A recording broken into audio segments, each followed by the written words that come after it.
Ìlú le o, kò sówó lóde, ẹ̀yin ará ẹ máa gbọ́ o. Obìnrin kígbe, ọkùnrin kígbe. Kálukú ló ń kégbe owó. Obìnrin kígbe, ọkùnrin kígbe. Kálukú ló ń kégbe owó. Àwọn ọ̀rẹ́ mi àbí bẹ́ẹ̀ kọ́?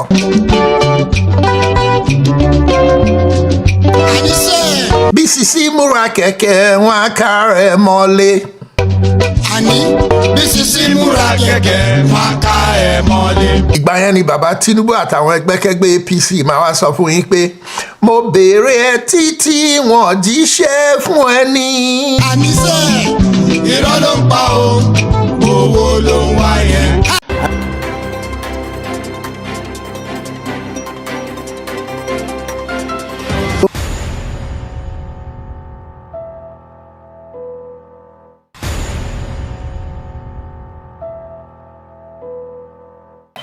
Hello, everybody. Once again, this is Fred Wanko coming to you from our studios in Chicago with another edition of Bold Talk on LNTV. And as usual, I'd like to say good morning, good afternoon, and good evening to you, depending on where you are around the world. This is a very, very interesting episode. But before I get to it, let me pay some bills. And by that I mean, let me introduce you to my sponsors. And talking about the sponsors, in Chicago, we have a place called Jimex Shipping. From now till the end of spring, which is the end of April, Jimex Shipping is offering some special prices and special handling services for shipping to anywhere in West Africa, especially Nigerian locations. When you get to the ad for Jimex Shipping, his phone number is there. Copy down the phone number, give him a call if you have shipping to do to Nigeria. In the meantime, while you watch my sponsors, let me go get a cup of coffee, and I'll be back on the other side. We got a good one for you today.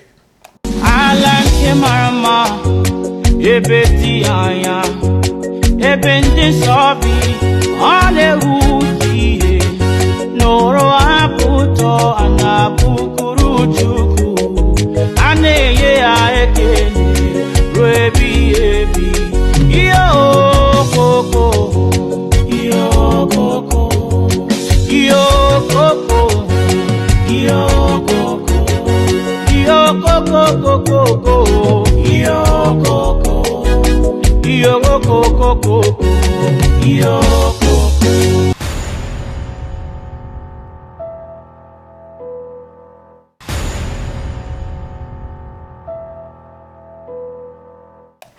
Why do I keep invoking Biafra?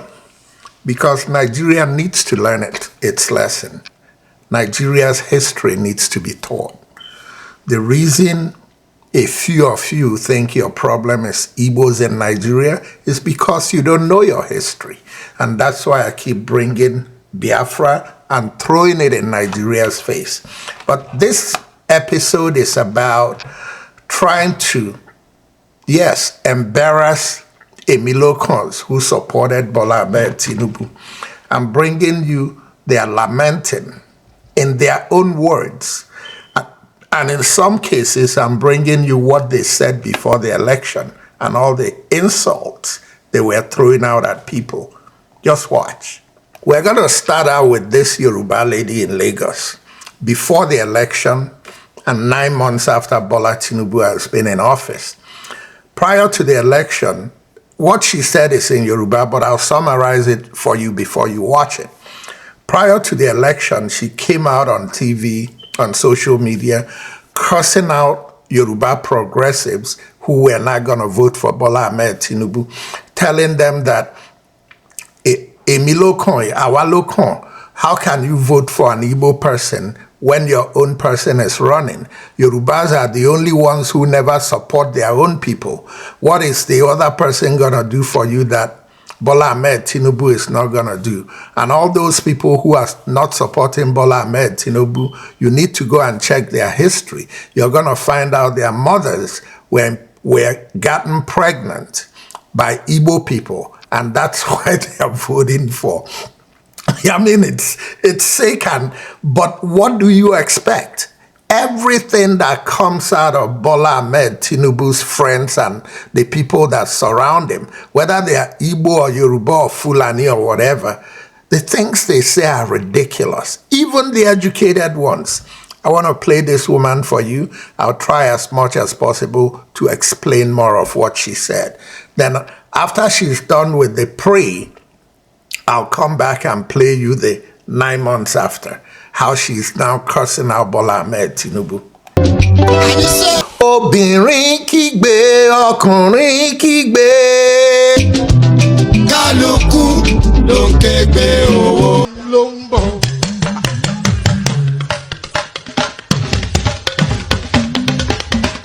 Aṣíwájú ogun Àkànbí ò gbọ́dọ̀ ṣẹ́yìn ogun. Jagunjagun ló ń bọ̀. Àkànbí adé general politician ni. Ẹ má ṣàgídí Ọlọ́run ló ń pín. Ẹ má ṣàgídí Ọlọ́run ló ń pín. Ẹ̀yin ọmọ Yorùbá ẹ gbà fún Tinubu.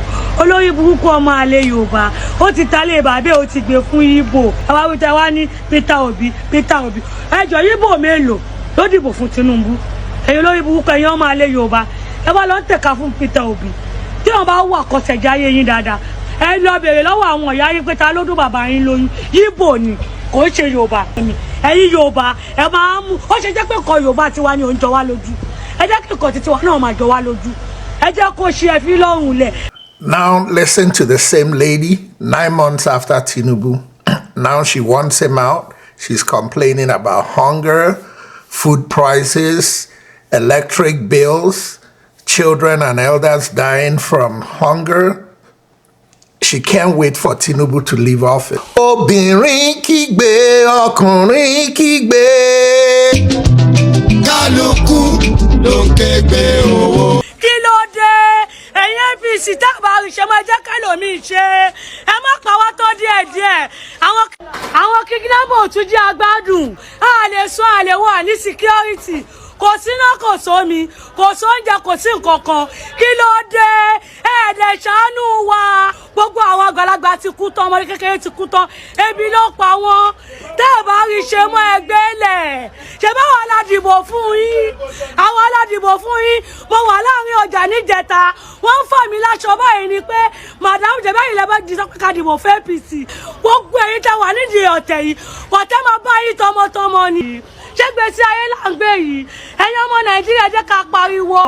Èrú ń ṣe 400,000 kí ló dé? Àwọn ìjọba fẹ́ pa wá. Wọ́n fẹ́ pa wá, gbogbo nǹkan ti gbówó lórí. Ayé yìí ti bàjẹ́. Ẹ̀yin APC, Tinubu tó bá ti mọ̀ pé òun ṣe mọ́ gbé sílẹ̀. Folks, are you still wondering when to start the revolution? The revolution needs to start right now. I don't even know where to start from that question because there's no country anymore. And unfortunately, we do not have a president. We have someone who rigged his way into office, an illegitimate president, and who doesn't care. And of course, anyone who is ready to do anything, snatch it, run with it, and all of that to get into office, they don't care about the people. They don't care. There's no empathy.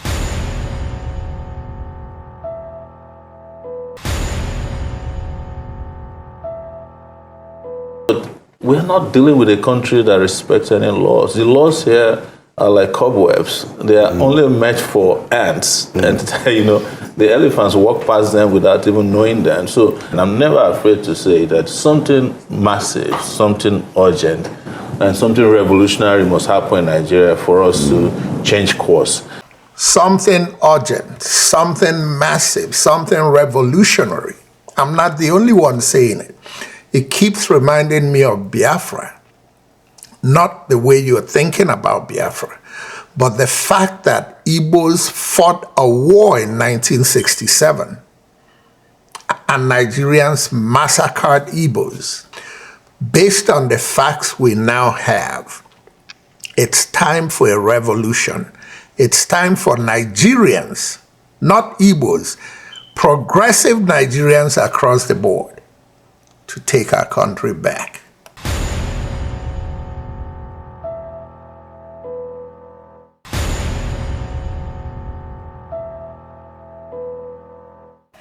in the meantime, here is what a Yoruba lady who cautioned Emilio Cons against making the wrong decision. Here is what she's saying, and she's more or less saying to Emilio Cons, Nto. Association of Emilokan, Ebobi, Orokoyin, Tora Abeyin, Aroyin, ani kò ń ṣe pé kò wà wá náà kí yóò bá wà ńbẹ̀. Ṣùgbọ́n lásìkò iṣẹ́ ẹni tó lè ṣe òní ẹjẹ́ àgbẹ̀ fún. Ẹni rárá o, ẹgbẹ́ kìíní wa o, Yorùbá ló kàn àwa ló kàn o, àti gbogbo ẹ̀yin tẹ́ ń jápa torí pé ìlú ò fara rọ ẹ̀yin nu Ọlọ́run. Yes, so ọkàn wọn ò gbọ́dọ̀ balẹ̀. Yep. What she concluded there with is that all the people who are responsible for all this nonsense that we're dealing with starting from the election, she's saying that they are not going to find peace. So the reality is that besides people like this lady raising her objection to the irresponsibility, the international community is also starting to rev up their own voices towards the atrocities going on in Nigeria. And when it's all said and done, all these things are leading up to a revolution. Listen to what this guy has to say. On Christmas, 200 Nigerian Christians were murdered by Muslims. Over the past decade, 50,000 Christians in Nigeria have been butchered and hacked to death. Is this even a concern? That's the Israeli ambassador to either the United States or to the United Nations. So Israel, a powerful voice like that, is starting to chime into the atrocities going on in Nigeria. The person I'm going to bring next to you is one of the foremost Yoruba opposition voices to Bola Ahmed Tinubu, not starting last year, but going back 10 years. Somebody who knows him closely and has commented on his antecedents, and it's none other than Mayegun, a significant Yoruba voice.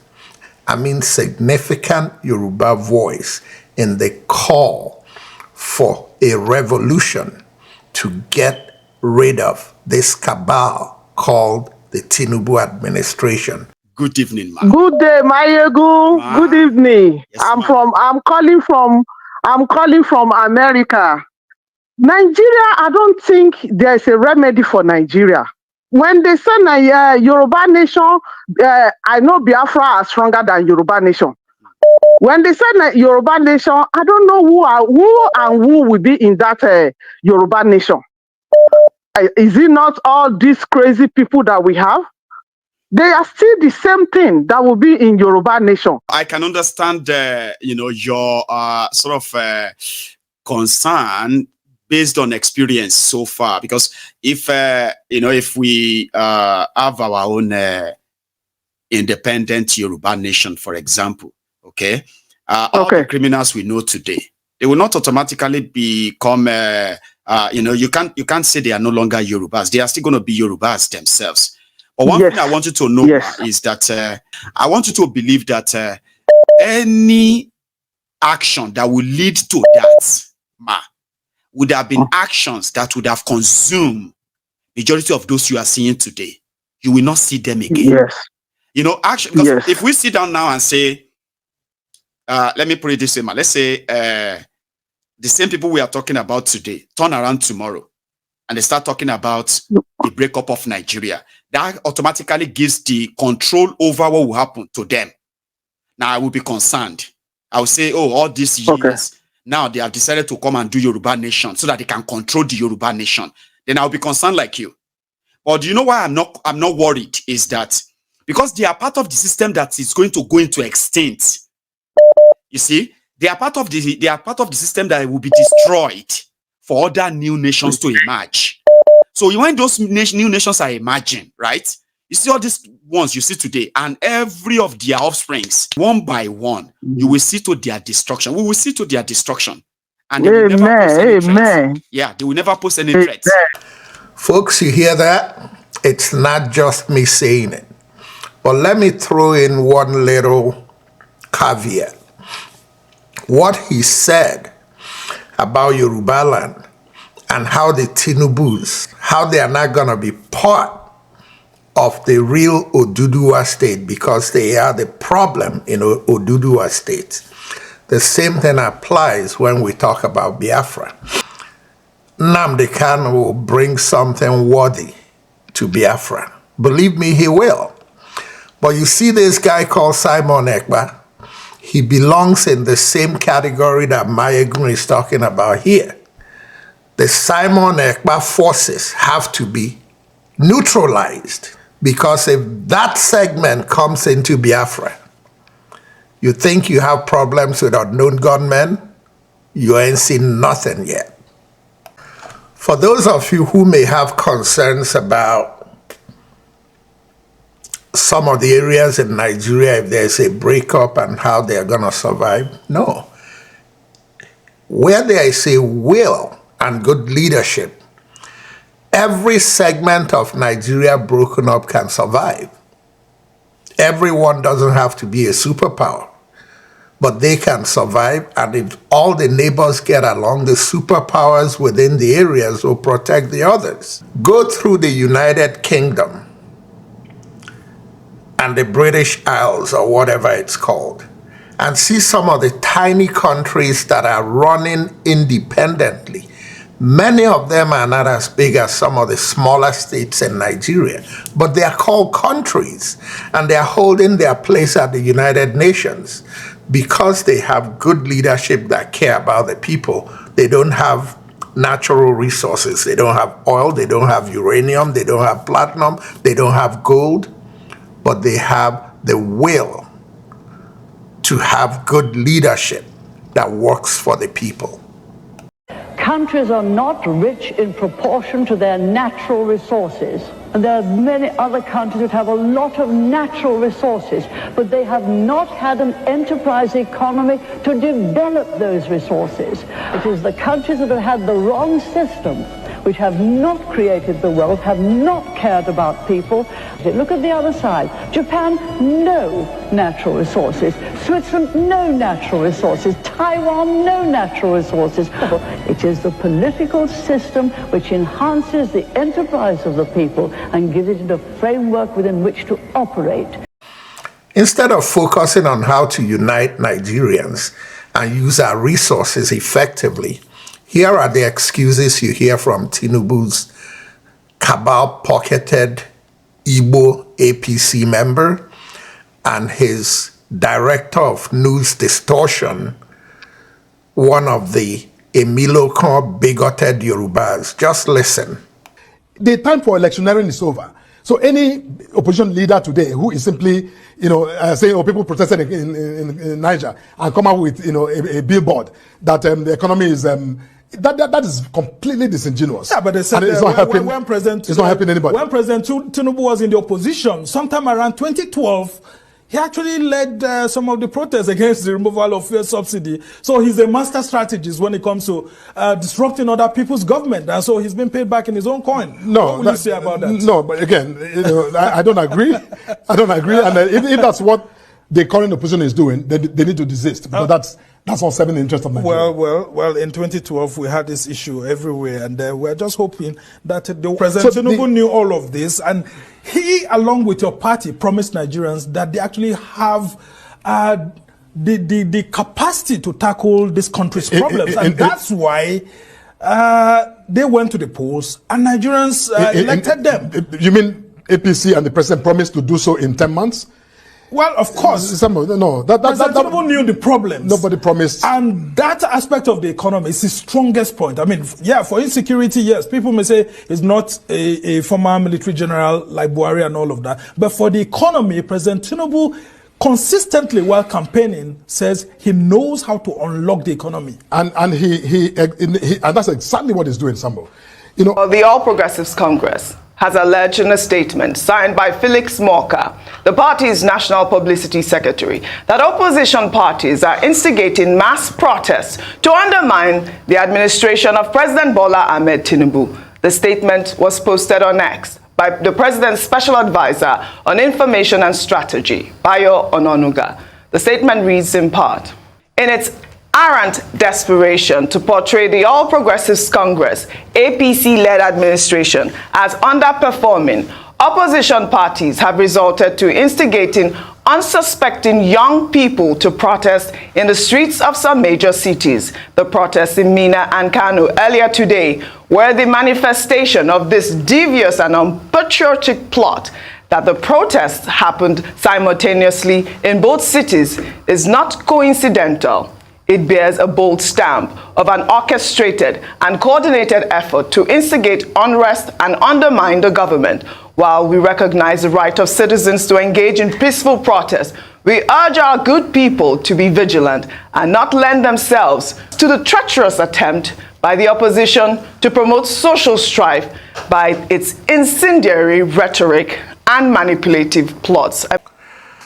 So since the bigoted, news distorting Bayo Ononuga and the Cabal Pocketed Igbo guy, Felix Moka, since they think that those things going on in Minna and Kano are being instigated by PDP and Labour Party and people like me who don't like Tinubu and APC, I wonder what they think about these going on in Lagos, in their backyard.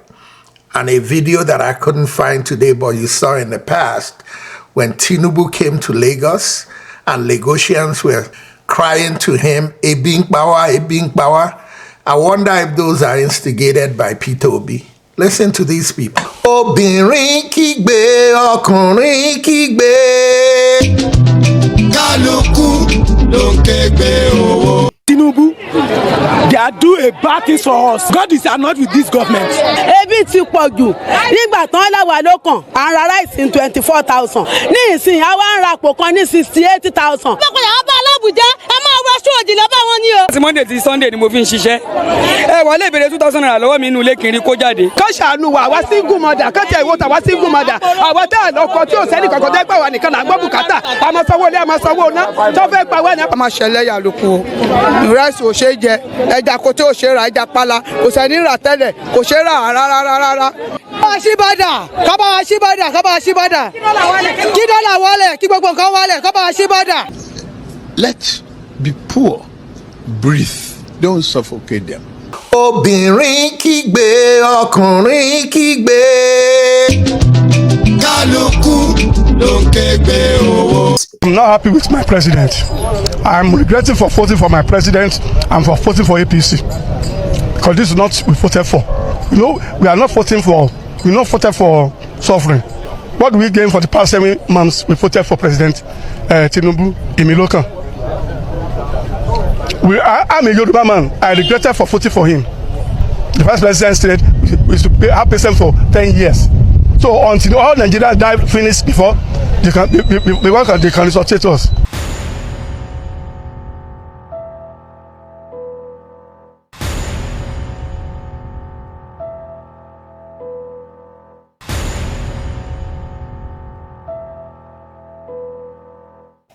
Folks, it's time to start telling ourselves the truth in Nigeria.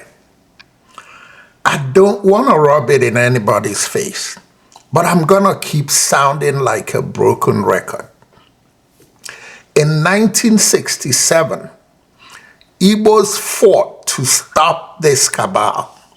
Igbos did not fight against Yorubas. They did not fight against Edos. They did not fight against Urobos or Ijos or Effiks or Ibibios or Calabaris or any of those people. That's not who we fought. Igbos fought against the North. And at the time, the North included Benue, Plateau, and the Hausa states.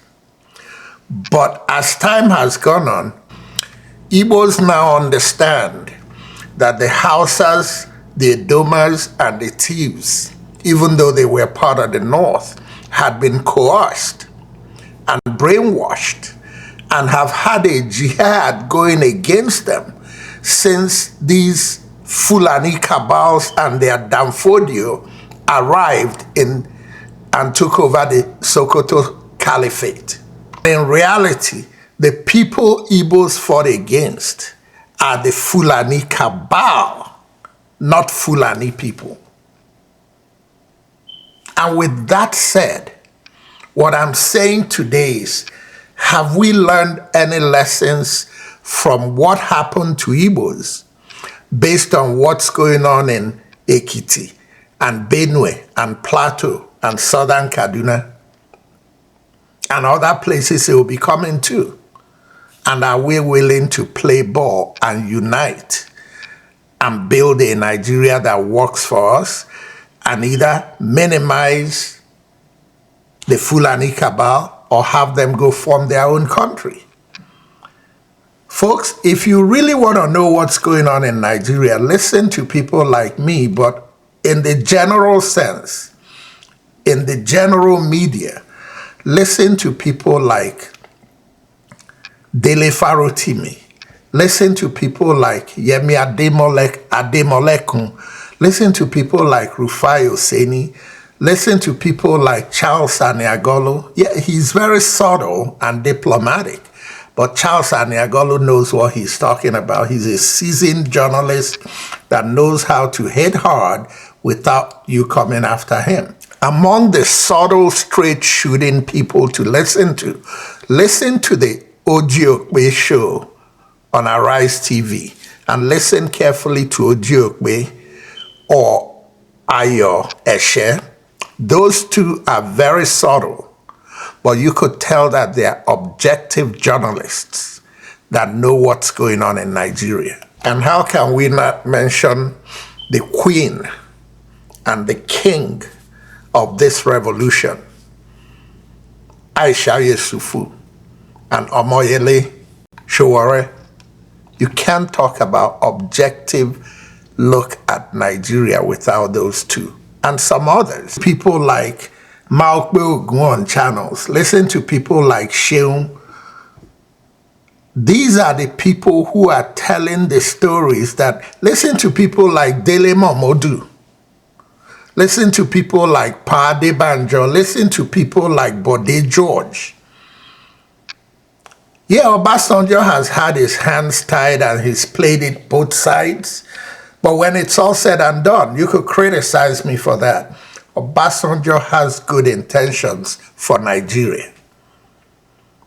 But the Yoruba cabal, the Tinubu boys in Yoruba land, will do everything to minimize him and make him.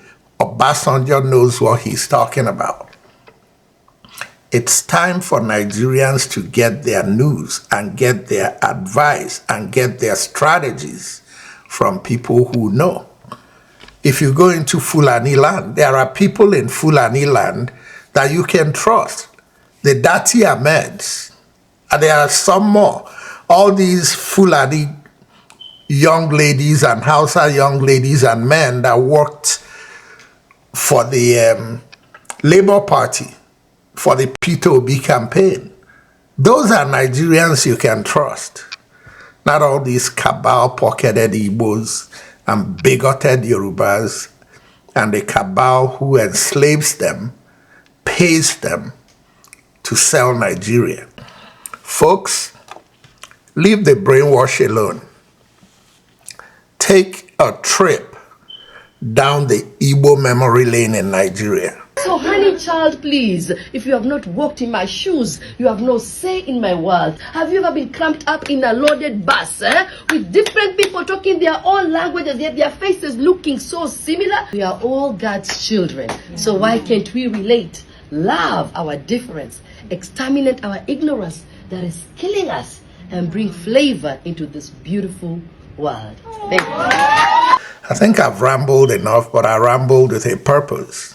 Once again, this is Fred Nwankwo coming to you from our studios in Chicago with another edition of Bold Talk on Allen TV. And until next time, good night and God bless.